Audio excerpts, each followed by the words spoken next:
사도행전 책은 그 책 제목 때문에 이제 사도들의 행전으로 그런 이야기로 오해를 합니다. 하지만 사도행전에서 우리가 계속 살폈듯이 사도에게 임한 성령이 그 충만함으로 그 역사되었음을 우리는 보게 됩니다. 사도들이 담대히 복음을 전할 수 있었던 그 원동력이 무엇입니까? 바로 그 사도 위에 임한 성령의 충만한 역사였기 때문이죠.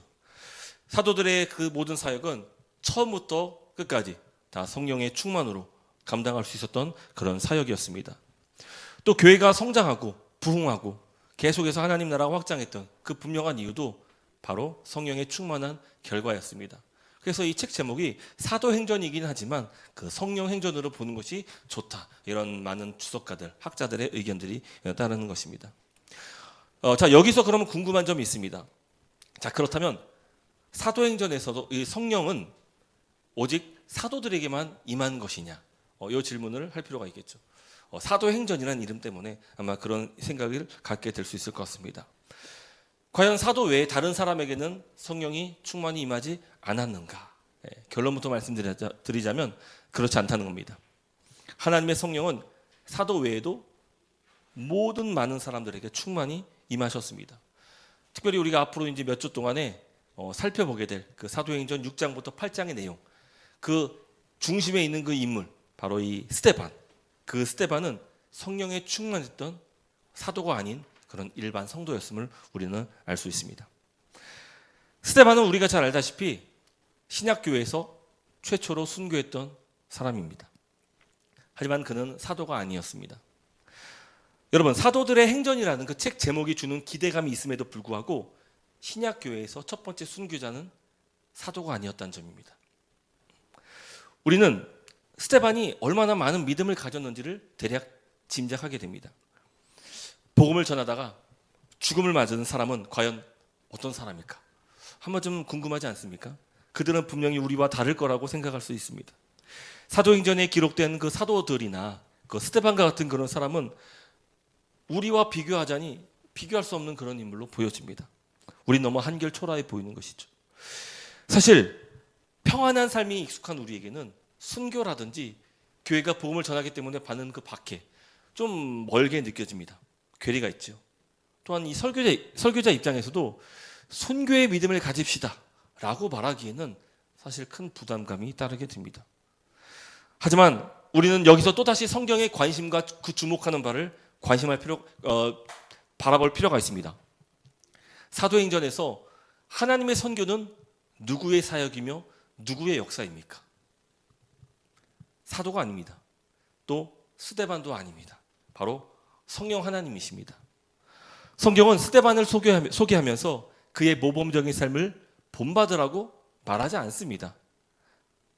반면에 하나님의 선교는 오직 예수 그리스도께서 보내신 성령께서 역사하신다는 것을 우리에게 누누이 말씀하고 있는 것이죠. 우리는 여기서 과거 사도 베드로가 했던 말을 한번 상기해 볼 필요가 있습니다. 베드로가 성전 미문의 병자를 고쳤습니다. 그러자 수많은 사람들이 사도들에게 몰려와서 그 사도들에게서 기적들을 경험하고 싶어서 체험하고자 그 능력에 주목을 했습니다. 이때 베드로가 다음과 같이 사람들에게 전합니다. 사도행전 3장 12절 말씀. 베드로가 이것을 보고 백성에게 말하되 이스라엘 사람들아, 이 일을 왜 놀랍게 여기느냐? 우리 개인의 권능과 경건으로 이 사람을 걷게 한 것처럼 왜 우리를 주목하느냐? 왜 우리를 주목하느냐? 이건 우리의 능력이나 경건 때문에 일어난 일이 아니야 라는 것을 분명히 말하고 있는 것이죠. 앞으로 우리는 몇 차례 스데반의 삶과 죽음에 대해서 설교를 나누게 될 것입니다. 성경은 분명히 그가 특별한 인격을 가졌고 또 탁월한 능력을 소유한 사람이었다고 기록하고 있습니다. 하지만 성경이 무엇보다 조명하고자 하는 바는 그의 능력이기보다는 그가 성령 충만한 사람이었다는 것을 강조하고 있습니다. 우리는 성경을 읽으면서 어떤 특정한 사람의 업적이나 그의 능력을 우리는 주목하지 말아야 합니다. 우리는 스데반의 능력의 주체가 되시는 예수 그리스도, 그리고 그가 보내신 성령 하나님, 그분을 주목해야 하는 것이죠. 그리고 그 성령 하나님은 지금도 우리 이 자리 가운데 동일하게 역사하신다는 사실, 우리는 그 사실을 소망해야 될 줄 믿습니다. 할렐루야. 그래서 우리 스데반이라는 한 인물을 중심으로 펼쳐지는 하나님의 선교가 앞으로 어떻게 펼쳐지게 될지를 함께 말씀을 통해 배워가면서 더 나아가 하나님 나라를 우리 안에 소망할 수 있는 그런 저와 여러분 될 수 있기를 주님의 이름으로 축복합니다. 아멘. 자, 이제 우리 본문 말씀을 살펴보도록 하겠습니다. 오늘 본문 말씀은 스데반 집사가 어떤 교회 배경 역사에서 등장했는지를 잘 말씀해주고 있습니다. 우리가 앞에서 계속해서 살폈듯이 예루살렘 교회는 한결같이 꾸준하게 성장했습니다. 그렇죠? 그것은 모두 성령의 역사였던 것이죠. 하지만 교회가 성장했던 거에 성장만 했던 것이 아니라 그 과정에서 여러 문제들을 봉착했다는 것을 우리가 보게 됩니다. 교회가 성장하고 교인이 많아지자 어떤 문제가 발생했습니까? 바로 오늘 본문에서 보여듯이 교회 내부 안에서 행정적인 그 업무들이 급격하게 많아진 겁니다. 특별히 가장 문제가 된 것은 바로 차별과 갈등의 문제였습니다. 그러니까 교회 안에 너무 많은 사람들, 다양한 부류의 사람들이 모이다 보니까 그 안에 알게 모르게 차별과 갈등하는 모습들이 있었다는 것이죠. 교회는 가난한 과부들에게 음식과 또 약간의 재정적인 지원들을 했습니다. 당시 유대 사회는 과부라면은 사회적인 취약계층입니다. 그러니까 우리나라도 뭐 사회 취약계층들이 있지 않습니까? 근데 당시 이제 고아나 과부, 나그네 이런 사람들은 유대인들의 안에서는 취약계층, 소외된 대상들이었습니다. 특별히 이 과부들이 열악할 수밖에 없었던 이유는 고대 사회가 이 남성 중심의 사회 아닙니까? 그러니까 대부분의 경제 활동도 다 남성들이 했습니다. 그러니까 여성들은 아내들은 남편의 경제 활동에 의존할 수밖에 없었습니다. 또 법적으로 남편에게 의존될 수밖에 없었습니다.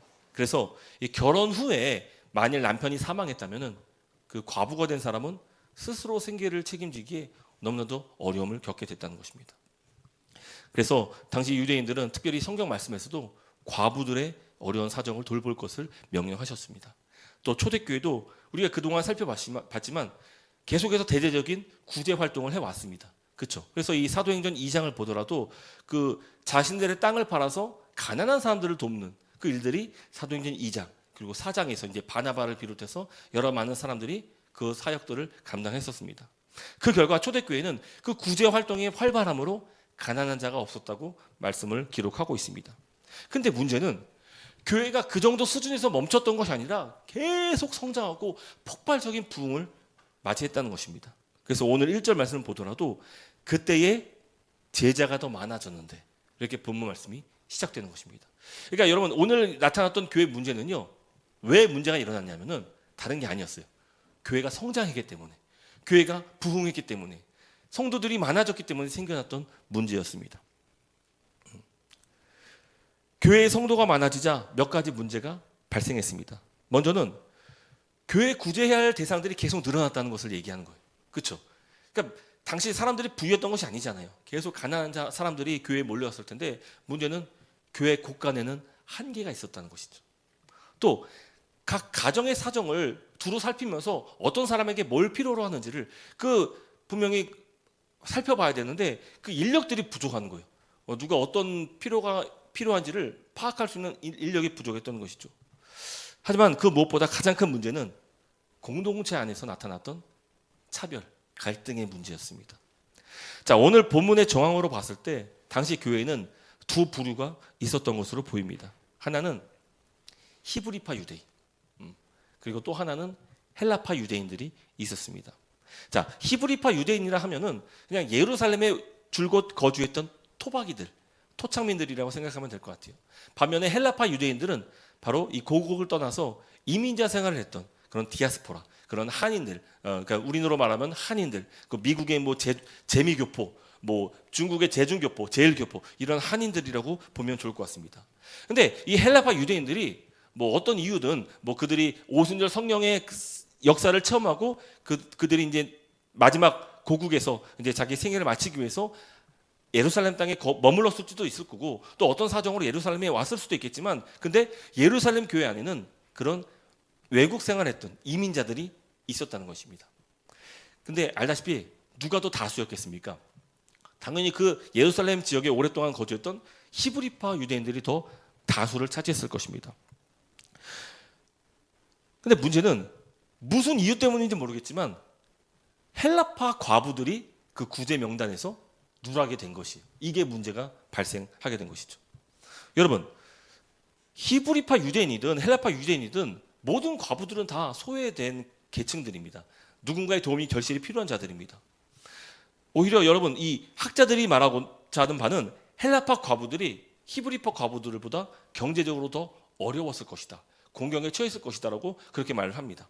그래서 이 유상선 목사님은 다음과 같이 설명을 하는데, 헬라파 과부들이 경제적으로 더 어려웠을 텐데, 왜냐하면 이들은 노년에 고국으로 돌아와 마지막 일생을 보내려 왔기 때문일 것입니다. 반면 히브리파 과부는 연고지가 예루살렘에 있었기 때문에 그래도 헬라파 과부들보다 상황이 조금 나았을 것입니다. 이렇게 말하고 있는 거예요. 그러니까 이해가 되시죠? 아무래도 연고지가 예루살렘이다 보니까 뭐 지인도 있을 것이고 가족도 있을 것이고 분명히 자기를 도울 사람들이 좀 더 있었을 것이죠. 하지만 고국을 그 유대의 그 지역을 떠나서 외국 생활했던 그 사람들이 예루살렘에 왔을 때는 아무 연고지가 없었던 거예요. 그러니까 여러분, 우리 가정이 그 말레이시아에서 한국에 돌아왔을 때 졸지에 집도 없고 뭐 아무것도 없어가지고 부모님 집에서 은퇴할 수밖에 없었던 그것처럼 해외에 오랫동안 계시던 선교사님들이 갑작스럽게 한국에 들어오게 되면은 연고가 없어요. 갑자기 생활이 어려워지고 곤란해지게 되는 것입니다. 그러니까 그런 사정이라고 생각하시면 될 것입니다. 근데 문제는 그런 헬라파 과부들이 오직 교회에서 제공하는 그런 구제품이나 음식에 의존할 수밖에 없었던 환경이었는데, 무슨 이유 때문인지 헬라파 과부들이 그 구제 명단 대상에서 완전히 다 누락돼 버린 거예요. 그러니까 이를 들고 미스 행정을 두고 이제 헬라파 유대인들이 들고 일어난 것이에요. 이럴 수는 없다. 이건 마땅한 차별이다. 어떻게 교회 안에서 이런 갈등을 조장할 수 있느냐? 차별 대우라고 그들은 느꼈던 것입니다. 자, 학자들의 말에 의하면은 당시 히브리파 유대인과 헬라파 유대인 그 간에는 다양한 차이가 있었다고 합니다. 일단 언어가 달랐습니다. 그러니까 히브리파 사람들은 아람어를 사용했어요. 아람어. 그러니까 예루살렘 지역은 당시 아람어를 사용했습니다. 근데 헬라파 유대인들은 헬라어가 더 익숙한 사람들이. 그러니까 미국에 가더라도 한인교회에서 이민자 1세들은 한국어가 편합니다. 모국어이기 때문에. 하지만 2세, 3세들은 영어가 더 편한 거예요. 영어를 기반으로 공부해왔고 그 문화 환경에서 살아다 보니까 그들은 한국어를 점점 까먹고 영어를 사용하는 것이죠. 그러니까 그런 사람들에게 그 언어적인 차이는 큰 것이죠. 그래서 미국 교회도 한인교회 큰 교회 같은 경우는 예배가 두 개예요. 하나는 한국어로 드리는 예배, 그리고 또 하나는 영어로 드리는 예배 서비스가 있습니다. 그런 언어적인 차이가 있었습니다. 또 문화적으로, 사상적으로도 차이가 있었습니다. 아무래도 오랜 시간 속에 다른 타국에서 살았다 보니까 그런 차이가 있었을 겁니다. 무엇보다 헬라파 유대인들은 당시 교회에서 소수였다는 점입니다. 소수였어요. 소수. 교회가 예루살렘을 본거지로 있다 보니까 자연스럽게 이민자 출신들은 그 헬라파 유대인들은 히브리파 유대인들보다 숫자가 적었을 밖에 없었을 것입니다. 근데 우리가 알잖아요. 팔은 안으로 굽어지는 거예요. 아무래도 교회가 우선적으로 구제를 해야 될 그 대상들을 정할 때 있어서 아무래도 팔이 안으로 굽다 보니까 자기 민족들, 다수를 차지했던 히브리파 민족들이 어쩌면 자기 민족들을 더 먼저 구제 대상에 포함했을 수 있었다는 것입니다. 이 일을 봤을 때 헬라파 유대인들은 차별 대우라고 그렇게 느꼈던 것입니다. 그래서 이런 일이 충분히 일어날 수 있을 거라고 짐작할 수 있을 겁니다. 자, 그렇다면 이 문제 속에서 초대교회는 과연 어떻게 이 문제를 해결했습니까? 예루살렘 교회는 즉시로 대책회의에 들어섰습니다. 12사도는 1차적인 책임이 자신들에게 있음을 고백했습니다. 바로 자신들이 하나님의 말씀에 전무해야 됨에도 불구하고 말씀을 제쳐두고 구제 일에 바빴다는 것을 인정하고 고백했습니다. 그렇습니다. 여러분, 교회는 다양한 사역이 있고 또 사명이 있습니다.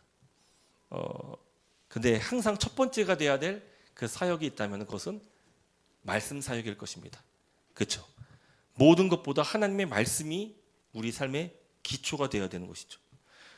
지금까지 우리가 쭉 살폈듯이 초대교회가 성령으로 충만할 수 있었던 이유가 무엇이냐라고 했을 때에 뭐 여러 가지 이유가 있겠지만 한 가지를 꼽자면은 그들이 하나님의 말씀을 교회의 기초로 두었기 때문에, 사도들이 가장 먼저 그 가르침으로 교회를 잘 섬겼기 때문에 그 교회가 계속 부흥하고 성장할 수 있었던 것입니다.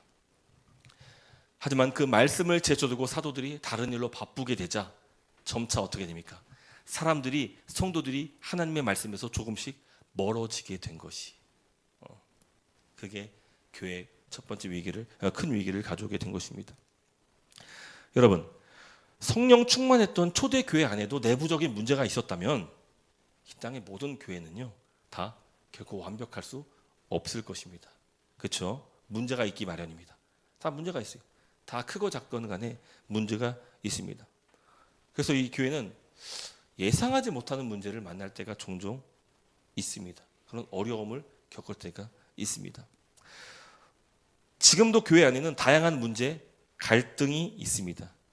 오늘날 세대 간의 갈등이 가장 큰 문제가 아닌가 저는 생각을 합니다. 이 젊은 세대와 장년 세대 간의 그런 갈등, 현격과 차이, 이런 것이 있습니다. 자, 한번 생각해 봤을 거예요. 찬양을 두고 보더라도 젊은 사람들이 선호하는 찬양들이 있어요. 반면에 또 장년들이 또 좋아하는 그런 찬양들이 있습니다. 아마 젊은 세대들은 좀 강렬하면서도 좀 세련되고 감각적인 그런 음악을 좀 더 선호하는 것 같습니다. 반면에 장년 세대는 차분하면서 좀 가사가 신학적인 깊이를 나타내는 그런 찬송가들을 선호를 합니다. 또 예배 분위기를 보더라도 젊은 세대는 막 많은 사람들이 모여 있는 그런 큰 집회, 뭐 이런 거, 뭐 음향, 뭐 조명 이런 화려한 것들이 막 있는 그런 곳에서 자유롭게 예배하는 것을 선호합니다. 뭐 손을 들기도 하고, 뭐 중간에 뭐 찬양 중간에 막 기도 통성기도 하기도 하고, 막 역동적인 그런 예배를 선호합니다. 반면에 장년 세대들은요, 차분하면서도 좀 절제된 그런 경건한 분위기 속에서 예배하기를 원하세요. 그러니까 모두가 다 일반화시킬 수는 있는 것은 아니지만 대체로 그렇단 말이죠.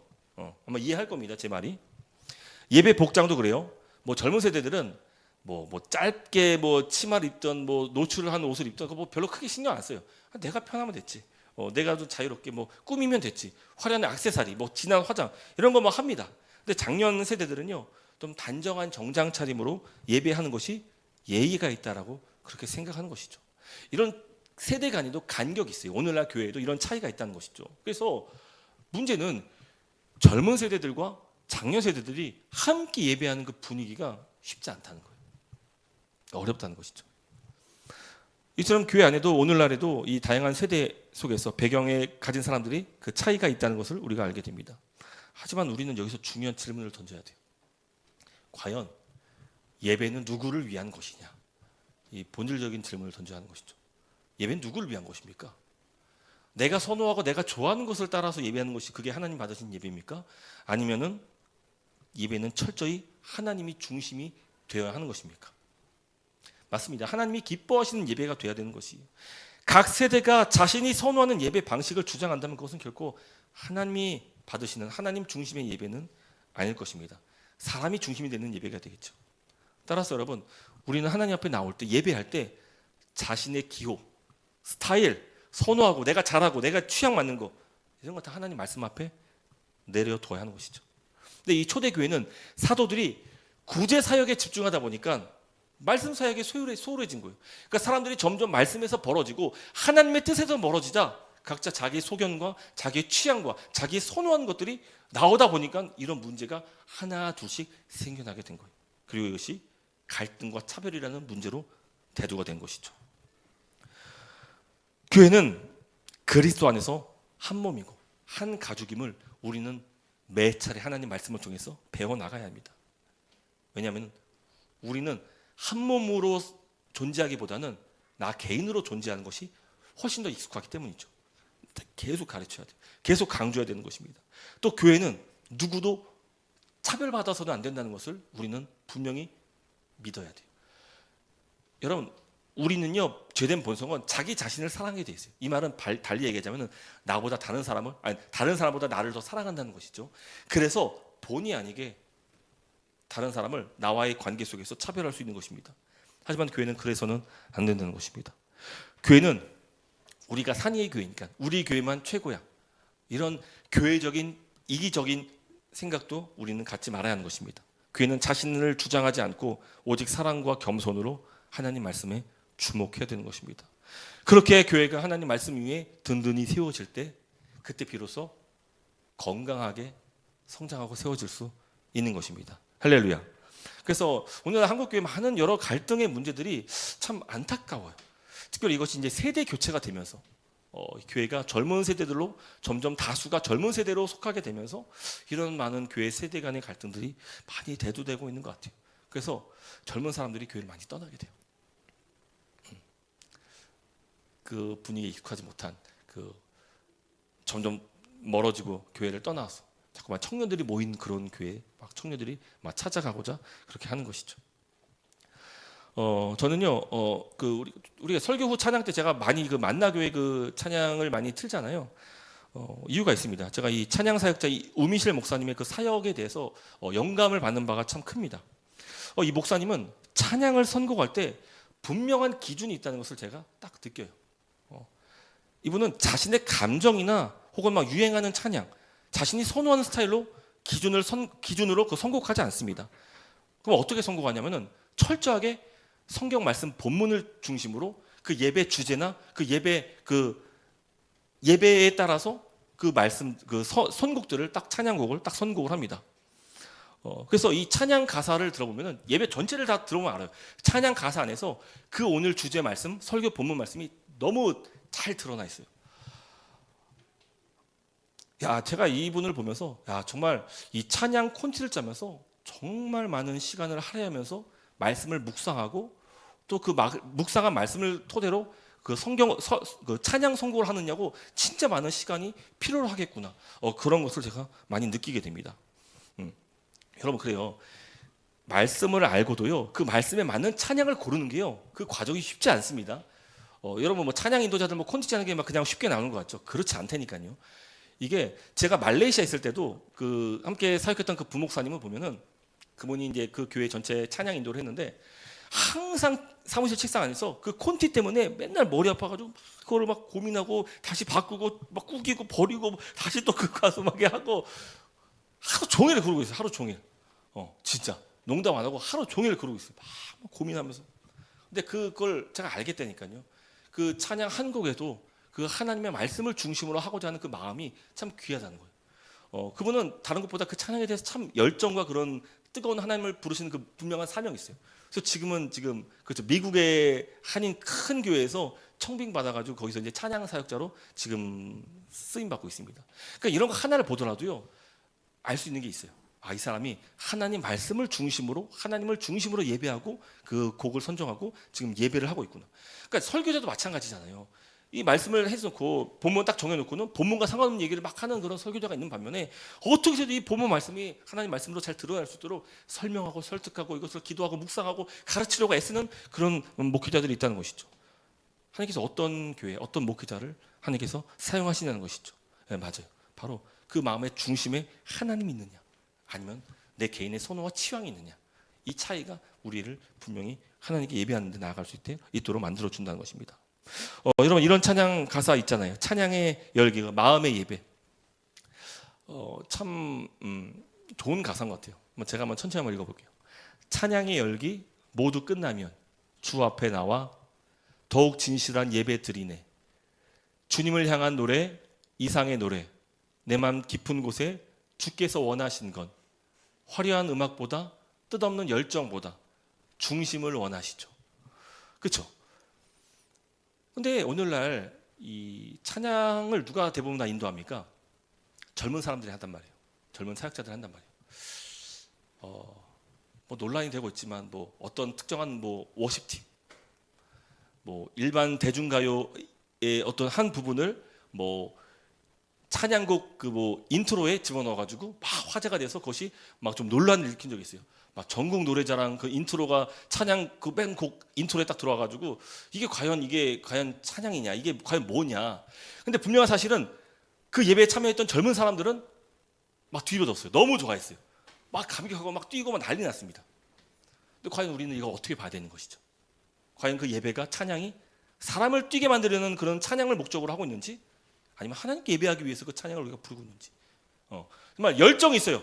화려한 음악이 있어요. 하지만 그게 뜻없는 열정일 때 그 예배가 될 수 없다는 것이죠. 그 마음의 중심에 누가 있느냐.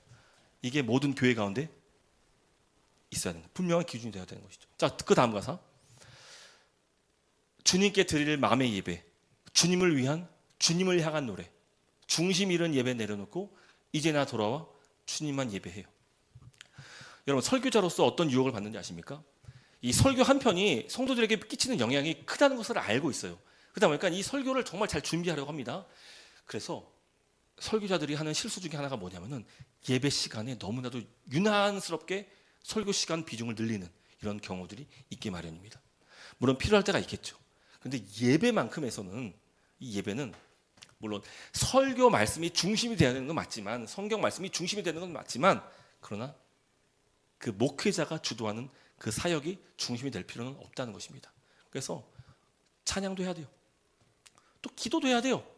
또 우리 예배처럼 전통식으로 뭐 십계명도 해야 되고 사도신경도 해야 되고 뭐 주기도문도 해야 되고 뭐 여러 가지 순서가 있어요. 예전이라는 게 있어요. 예전 순서가 있다는 것이죠. 이것이 하나님께 드리는 중심의 예배가 되기 위해서 예배는 특정 누군가 직분자가 튀어서는 안 된다는 것을 우리는 분명히 겸손한 마음으로 받아들일 필요가 있습니다. 뭐 찬양 인도자, 뭐 설교자 다 모두가 다 마찬가지. 그래서 여러분, 개인의 취향도 좋고 현대적이면서 세련되고 감정적인 것도 좋지만, 그러나 교회는 결국 하나님을 예배하는 공동체이기 때문에 우리의 관심과 초점이 누구에게 있어야 되느냐? 하나님께 있어야 된다는 것입니다. 저와 여러분은 예수 그리스도의 십자가로 거듭났습니다. 다시 살아났습니다. 십자가에서 예전에 나는 죽었어요. 내 선호하는 취향, 내 스타일, 내가 좋아하는 것들 다 죽었어요. 이제 나는 누구로 삽니까? 예수로 살아났다는 것이죠.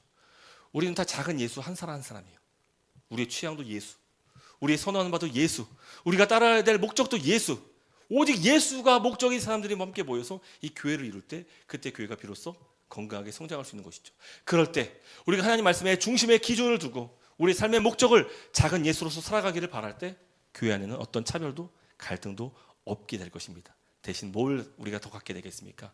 예수 그리스도의 마음을 품고 다른 사람은 세워주고 이해하고 격려하고 온전케 할 수 있는 그런 마음에, 그런 중심에 있는 삶의 모습이 될 줄 믿습니다. 그래서 여러분 기억하십시오. 교회는 오직 말씀이 중심이어야 됩니다. 그리고 오직 하나님이 중심이 되어야 하는 것입니다. 그리고 내가 아니라 예수 그리스도라는 한 몸 된 이 공동체가 교회의 중심이 되어야 하는 줄을 믿습니다. 할렐루야. 그래서 이 사도들은 그것을 분명히 알았어요. 그래서 우리가 말씀에서 멀어지자, 말씀 사역에서 멀어지자, 이것이 교회 안에 갈등으로 찾아왔다는 것을 분명히 알았습니다. 그리고 내놓은 그 해결책이 무엇이었습니까? 바로 사도들은 앞으로 자신들은 말씀 사역과 기도 사역에 전무하겠다. 대신에 이제 구의 사역을 위해서 너희들이 7명을 선택해서 직분을 세우라, 그것을 요청했습니다. 사도행전 6장 3절에서 4절 말씀인데, 형제들아 너희 가운데서 성령과 지혜가 충만하여 칭찬받는 사람 7을 택하라. 우리가 이 일을 그들에게 맡기고 우리는 오로지 기도하는 일과 말씀 사역에 힘쓰리라 하니. 할렐루야. 그 결과 교회는 헬라파 과부들의 구제를 책임지고 맡게 될 7명이 선출되었습니다. 그리고 이제 5절 말씀 보면은 그 7명의 이름이 쭉 나오는데, 가장 큰 특징은 뭐냐면은 7명이 전체가 다 헬라파 유대인이었다는 것입니다.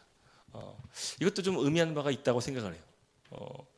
어떤 주석가들은 이제 더 이상 교회 내에서 헬라파 유대인들이 차별받지 않도록 하기 위해서 의도적으로 헬라파 유대인들을 7명 집사로 선출했다, 이렇게 보기도 하는데, 저는 일리가 있다고 생각합니다. 그렇죠? 아무래도 교회가 히브리파 유대인들이 이제 다수다 보니까 소수자들이 이제 부당한 대우를 받았기 때문에 그 소수자들을 직분자로 세워가지고 이제 그들이 더 이상 차별받지 않도록 하겠다는 그런 의도도 분명히 있었을 거라고 생각합니다. 하지만 저는 또 다른 하나가 있다고 생각하는데, 그것은 뭐냐면, 여러분, 사도들이 분명한 기준을 제시해 줬어요. 그러니까 너희들이 헬라파 유대인들 중에서만 7명 뽑아라 라고 얘기하지 않고 어떤 기준을 제시했습니까? 바로 첫 번째는 성령과 지혜가 충만한 가운데서 그 사람들 중에서 사람을 선출하라.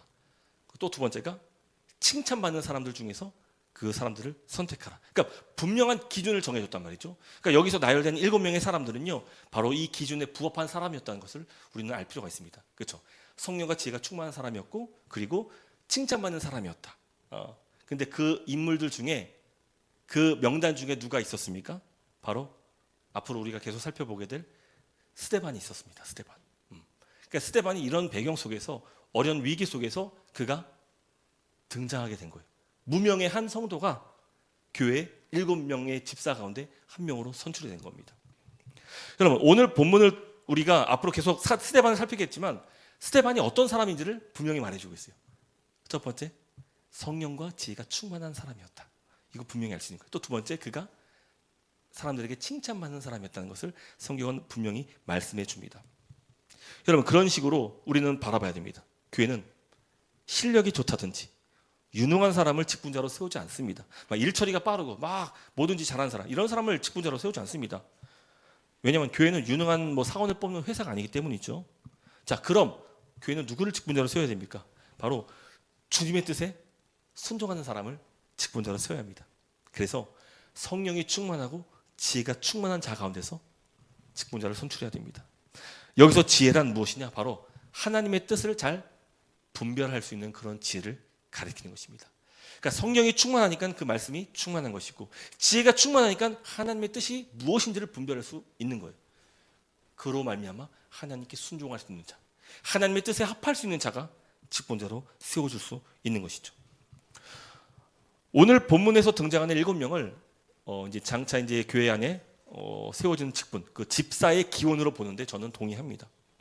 여러분 오늘 본문도 말하고 있지만 집사는요 교회 안에서 구제와 선교를 맡습니다. 다른 말로 집사는 교회 안에서 구제와 선교에 사용할 수 있는 그런 재정을 맡는 사람이에요. 그러니까 얼마나 중요한 사람이겠습니까? 돈줄을 쥐고 있는 사람이에요. 교회 재정을 쥐고 있는 사람이에요. 오늘 초대교회 문제를 보십시오. 왜 문제가 일어났습니까? 돈 때문에 일어난 문제예요. 재정의 문제 때문에 벌어진 갈등입니다. 우리 인간은 참 그래요. 돈에 취약합니다. 돈에 치사해지기도 하고요. 돈 앞에서 부끄러운 행동도 서스럼없이 할 수도 있습니다. 또 재정은 이 주고받은 과정에서도 서운함과 불편함을 종종 가져다 줍니다. 예를 들어 보면은 아이들에게 세뱃돈 줄 때 너는 큰형이니까 10,000원 주고 동생이니까 너 5,000원 주면요, 동생이 5,000원 받으면서 되게 서운합니다. 되게 서글픈 거예요. 근데 교회도 마찬가지예요. 구제를 어떤 방식으로 전달하느냐에 따라서 이게 되게 서운하게 되니까요.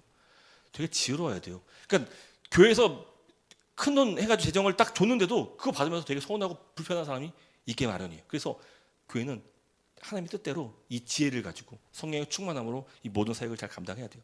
제가 오래전에 이 부교육자로 사역했을 때인데 그 교회에서는요 우수한 성적을 가진 그런 학생들과 또 경제 형편이 안 좋은 학생들에게 장학금을 주는 제도가 있었습니다. 근데 어떻게 전달하냐면 주일 예배 때 다 모든 장학생들을 호명해서 한 명 한 명씩 봉투를 전달했습니다. 그리고 그 장학생 사이에는 전도사님들도 있었어요. 저도 있었어요. 그러니까 전도사님들은 이제 신대원 다니기 때문에 이제 헌금을 이제 장학금을 줬습니다. 근데 한 전도사님이 유독 중학생들과 함께 그 봉투를 받는 거에 대해서 되게 불편했습니다. 똑같이 취급받는다고 그렇게 불편했던 것입니다. 근데 입장과 생각의 차이에 따라서 불편할 수 있겠다는 생각이 들어요. 또 경제적인 어려움을 갖고 있는 학생들이 이렇게 앞자리에 나와가지고 이렇게 헌금 장학금 받는다? 그 학생들 입장에서도 좀 약간 불편할 것 같아요. 내가 가난하다는 것이 모든 온 교인 앞에서 다 이렇게 드러나는 것처럼 좀 부끄러운 모습일 수도 있을 거라는 생각을 합니다. 그래서 여러분 이 교회에서 이 재정을 사용하는 데 있어서도 이게 성령의 충만함과 지혜가 필요한 것이, 그 사역을 제대로 감당하지 못하면은 재정 때문에 성도들이 믿음이 막히거나 서운하거나 불편하거나 또 교회를 떠나는 일이 발생할 수도 있다는 것입니다. 또한 여러분 우리가 또 염두에 될 것이 교회 재정은 성도들이 헌금해서 모여진 재정입니다. 하나님께 헌금한 거예요. 그 재정의 소유는 누구의 것입니까? 하나님의 것이에요. 그래서 이 재정은 반드시 하나님의 뜻대로 사용돼야 돼요. 하나님의 뜻대로 사용될 수 있도록 그렇게 교회 안에서는 구별되어서 집사를 세우는 것이죠. 그래서 여러분 재정을 맡았다고 집사라든지 교회 장로라든지 목사가 마음대로 사용하면 안 돼요. 그래서 이 교회 재정을 맡은 사람은 특별히 더 하나님의 뜻을 잘 분별할 수 있도록 깨어 있어야 돼요. 또 그런 자에게 직분을 줘야 하는 것이겠죠. 자, 두 번째로는 사도들은 칭찬받는 사람을 선택하라고 말씀합니다. 교회는 공동체가 신뢰하고 존경할 수 있는 자에게 직분을 줘야 됩니다. 그러니까 신앙생활에 있어서도 좀 모범이 되는 사람, 그런 사람들에게 직분을 줘야지. 앞으로 이 직분을 맡으면은 이 사람들이 직분만큼의 그런 모습을 갖추게 될 것입니다. 미리 막 예견하면서 막 직분을 줘서는 안 되는 것이. 그러니까 반드시 합한 사람, 합당한 사람에게 직분을 줘야 됩니다. 근데 만일 신뢰받지 못한 사람에게 직분을 주면 어떤 일이 일어날까요? 리더십이 통하지 않는 거예요. 예배 생활을 제대로 못하는 교육자에게 전도사를 맡길 수 없는 거죠. 또 가르치는 일을 잘 못하는 사람에게 교사를 맡길 수 없는 거예요. 헌금 생활을 제대로 못한 자에게 결코 교회 재정을 맡길 수가 없는 것이죠. 그래서 교회의 직분을 세울 때, 특별히 항존직을 세울 때는 이제 투표를 합니다. 투표. 그래서 모든 교인 다 참여해서 3분의 2 이상 혹은 과반수 이상 찬성해야지 그 직분을 받을 수 있습니다. 그래서 이 교회는 항상 어떤 직분자를 세울 때 분명한 말씀의 기준을 두고 그 사람을 선출해야 돼요. 그러니까 오늘 적어도 이 집사 직분자에 한해서는 성령과 지혜가 충만한 사람, 그리고 칭찬받는 사람, 그들 중에서 집사를 뽑아야 했다는 것이죠. 그리고 그렇게 7명이 선출되었습니다. 자, 말씀 맺도록 하겠습니다. 오늘 본문에서 처음으로 스데반이 등장을 합니다. 스데반. 전 여기에 좀 주목을 하고 싶어요. 스데반은 어떤 사람이었습니까? 앞서 말했던 것처럼 성령과 지혜가 충만하였고 칭찬받는 모범적인 사람이었습니다. 근데 성경은 스데반과 같은 사람을 한 단어로 또 표현을 해줍니다. 그 단어가 오늘 본문에서 여러 차례 등장합니다. 그 단어가 무엇이냐? 바로 제자입니다. 제자. 1절에도 제자가 나오고 2절에도 제자가 나오고 7절에도 제자라는 말이 사용됩니다. 그래서 1절에 그때의 제자가 더 많아졌는데, 또 7절 말씀 제자의 수가 더 심히 많아지고. 여러분, 초대교회는 단순히 외적으로 사람들의 숫자만이 증가했던 것이 아니에요. 뭐가 점점 더 많아졌습니까? 교회 안에 제자의 수가 더 많아졌어요. 제자의 수가 많아졌습니다. 예수 그리스도를 따르는 제자의 수가 늘어났음을 오늘 본문이 말해줍니다. 여러분, 누가 제자입니까? 성경은 제자를 가리켜서 어떻게 증언합니까? 자, 마가복음 8장 34절 35절인데 같이 한번 읽겠습니다. 자, 제자는 이런 사람입니다. 시작. 무리와 제자들을 불러 이르시되 누구든지 나를 따라오려거든 자기를 부인하고 자기 십자가를 지고 나를 따를 것이니라. 누구든지 자기의 목숨을 구원하고자 하면 잃을 것이요 누구든지 나와 복음을 위하여 자기의 목숨을 잃으면 구원하리라. 아멘. 네, 오늘 예수님께서 말씀하신 그 제자는 바로 자기를 부인하고 예수님과 함께 십자가를 지고 따르는 자입니다. 앞서서 우리가 봤잖아요. 왜 교회 안에 세대 간의 갈등이 있습니까? 자기 자신을 자꾸만 드러내고 강조하면은 갈등과 차별이 있기 마련입니다. 하지만 성경은 제자를 향해서 자기를 부인할 것을 요청합니다. 나를 부인해야 돼요. 내가 있어서는 안 됩니다. 대신 나와 그리스도께서 함께 있어야 되는 것이죠. 그리고 오늘 본문에서 제자를 대표하는 자 7명, 그 중에서 스데반이 등장하고 있습니다. 제자가 자기 십자가를 지고 예수님이 걸어가신 십자가의 길을 쫓는 자라면은 그런 점에서 앞으로 벌어지게 될 그 스데반이 감당하게 될 그 순교는요, 어쩌면 그가 참 제자였음을 증명해 줄 것입니다. 여러분, 왜 첫 번째 순교자로 스데반이 순교를 당했을까요? 여러 많은 이유를 들 수 있겠지만 그가 제자였기 때문이죠. 그가 참된 예수 그리스도를 따르는, 자기를 부인하고 예수 그리스도, 자기 십자가를 지고 예수 그리스도를 쫓았던 제자였기 때문에 그가 순교의 그 사명도 감당할 수 있었던 것입니다. 여러분, 우리는 초대교회가 어떤 교회였는지를 분명히 알 수 있습니다. 첫 번째, 초대교회는 성령으로 충만하였고 그 결과 담대하게 복음을 증거했던 그런 교회였습니다. 우리가 앞서서 쭉 살펴봤던 내용이잖아요. 그들은 어떤가 고난과 박해 속에서 성령으로 충만함 받아서 담대하게 복음을 증거했습니다. 그 결과 교회의 성도 수가 많아졌죠. 하지만 그것으로 그치지 않았습니다. 초대교회는 또 어떤 교회였습니까? 바로 하나님의 말씀을 따르며 자기를 부인하고 예수 그리스도의 십자가를 지고 짊어졌던 제자들이 모인 곳이 바로 초대교회였다는 것입니다. 말씀만 전할 뿐만 아니라 말씀에 순종했던 자가 바로 초대교회였던 것이죠. 여러분, 그거 아십니까? 우리가 사도행전을 지금 6장까지 살펴봤는데 앞서 사도행전 1장부터 5장까지는 제자라는 단어가 누구에게만 사용됐냐면은 12사도, 예수님의 12사도, 그 사람들에게만 제자라는 말이 사용되었습니다. 근데 오늘 본문에서는 처음으로 12사도를 제외한 교회 및 성도를 가리켜서 제자라는 표현을 사용하고 있습니다. 우린 여기서 느끼는 바가 있어요. 아, 초대교회가 비로소 예수 그리스도의 말씀을 증거할 뿐만 아니라 그 말씀에 순종하는 제자로서 그 교회가 건강하게 성장하고 있구나.